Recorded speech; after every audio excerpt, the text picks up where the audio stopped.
বাপের বাড়ি থেকে চায়না হাঁস নিয়ে এসেছিলাম প্রায় 3 কেজি ওজনের। লকডাউনের সময় 2 প্যাকেট খেয়ে ফেলেছি আর 1 প্যাকেট ছিল, ওগুলো অবশ্য লকডাউনের সময় রান্না করেছিলাম জন্য ভিডিও করিনি। আজকে আমি সেই চায়না হাঁসটাই রান্না করব। চায়না হাঁস খেতে কিন্তু বেশ মজা লাগে, আর হাড়গুলো যে এত সুন্দর নরম হয় যা বলে বোঝানোর মতো না। হাঁস রান্না হয়তো বা সবাই জানেন, আর আমি নতুন করেই বা কি আপনাদের সাথে কিছু গুরুত্বপূর্ণ বিষয় নিয়ে আজকে আলোচনা করি। আমাদের ছাত্র ভাই বোনেরা কত রক্তের বিনিময়ে আজকে আবারও আমাদেরকে নতুন করে স্বাধীন করেছে, ওই স্বৈরাচারদের হাত থেকে আমাদেরকে রক্ষা করেছে। অথচ কয়েকদিন ধরে ফেসবুকে তাদেরকে নিয়ে সমালোচনা চলছে যে এ করলো, এই করলো, সেই করলো, কত কি। আমি একটা কথা আপনাদেরকে বলি, যারা বলছেন আগেই ভালো ছিলাম, এটা শোনার জন্য কি আমাদের 2000-এর উপরে প্লাস ভাই শহীদ হয়েছেন? আর আপনারা সময় দিন, সময় নিন। 15 বছরের জুলুম সহ্য করে ভালো ছিলেন কি করে আপনারা? আর ভালোই যখন ছিলেন আগে কেন বললেন না? কেন এত প্রাণ দিল ওরা আপনাদের জন্য বলুন তো?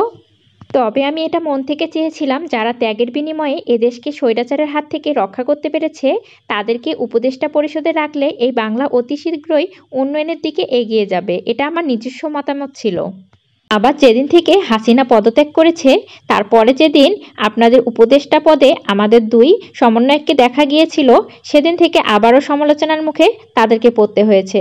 তবে তাদেরকে নিয়ে আমি কিছু কথা বলি। সমন্বয়কদের উপদেষ্টা পরিষদে রাখার একটাই কারণ হতে পারে, সেটা হচ্ছে তাদের মতামতের ভিত্তিতে রাষ্ট্রের সংস্কার, শিক্ষা ব্যবস্থা সংস্কার সহ সকল প্রকার সংস্কারমূলক কাজগুলো যেন করানো হয়, এবং সকল প্রকার বৈষম্য ও দুর্নীতি দূরকরণ করার লক্ষ্যে, এবং ছাত্রছাত্রীদের ও জনগণের মৌলিক অধিকারগুলো সহ সকল প্রকার ন্যায্য অধিকার ও ন্যায্য শাসন ব্যবস্থা, বিচার ব্যবস্থা এবং আইন ব্যবস্থা প্রতিষ্ঠা করার লক্ষ্যে তারা উপদেষ্টা পরিষদের উপদেষ্টা মণ্ডলী হয়েছেন।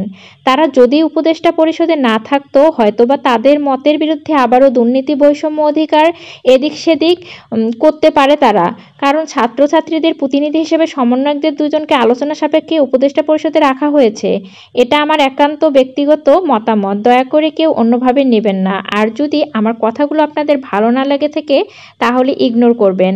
আর যদি আপনাদের এই সম্পর্কে কিছু বলার থাকে অবশ্যই কমেন্ট করবেন।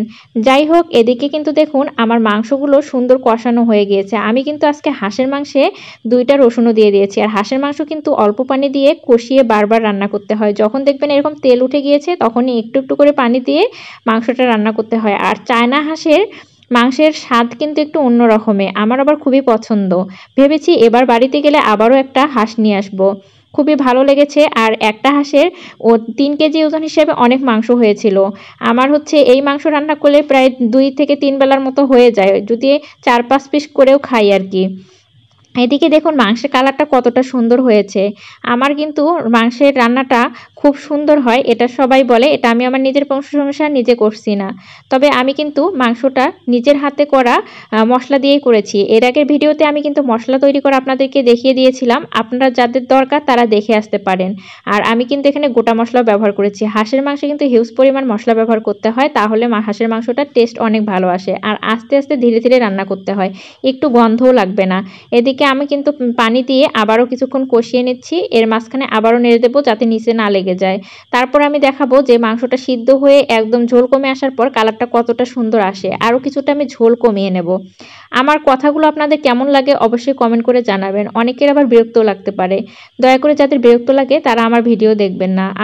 আমি কাউকে বলিনি যে আমার ভিডিও বাধ্যতামূলক দেখতেই হবে।